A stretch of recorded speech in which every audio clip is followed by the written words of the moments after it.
cleaning your machine on a regular basis is going to save you a lot of headache in the long run. What am I talking about? I'm talking about getting out underneath your throat plate and cleaning out down below here. So you're going to need your screwdriver. You have a brush in with your machine. It's actually attached to your seam ripper. So if you've used your seam ripper, go find it because you can use the brush on the opposite end.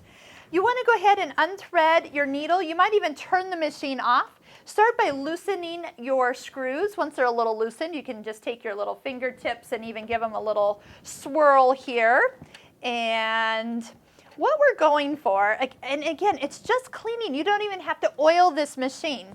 And that is the way they've made it, so it's really easy to take care of. Now, I do recommend that you take your machine in on an annual basis to have it serviced, because there's a lot of moving parts inside the machine that you want to have cleaned and then oiled by your local Pfaff store.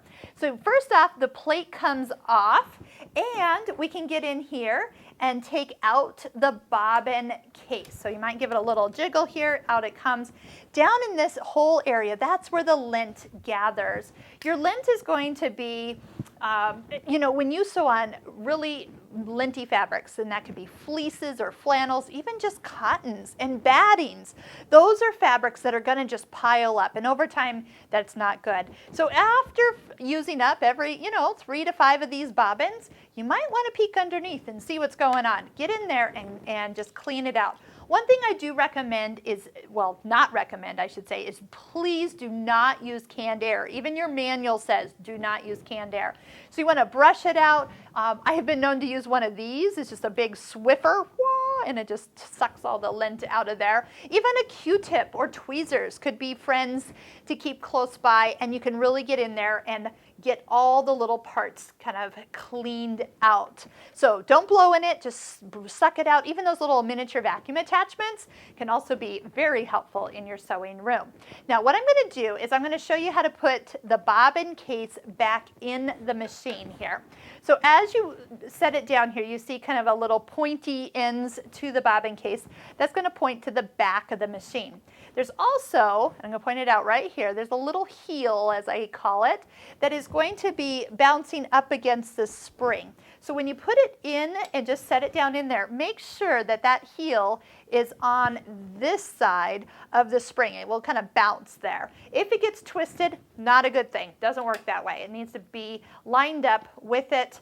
And then all you have to do is put the throat plate back on and in position. We'll put the screws back into place, and you know what? I usually put a new needle in after I've cleaned my machine, because that's usually when I am thinking about it. I'm probably switching projects, and then you can get those all kind of like refresh the machine. You notice I'm kind of just tightening those with my fingers just a little bit, and then just a couple little turns with the screwdriver. I don't need to really be too tight, but I just don't want things to loosen up while I'm sewing.